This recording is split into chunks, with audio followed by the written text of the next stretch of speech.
Sering membuat penasaran, jenis kelamin anak kedua Raffi Ahmad dan Nagita Slavina akhirnya terungkap.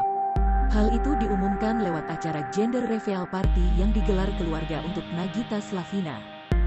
Sebelumnya, Nagita Slavina telah melakukan tes prenatal non-invasif (NIPT) untuk mengetahui jenis kelamin janin yang ia kandung.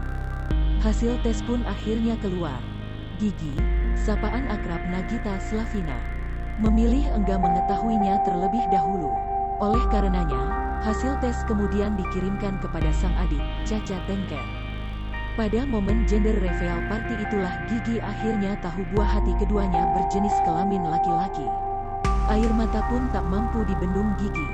Ia langsung memeluk putra sulungnya, Rafathar Malik Ahmad. Rieta Amelia juga sempat terlihat memeluk Gigi.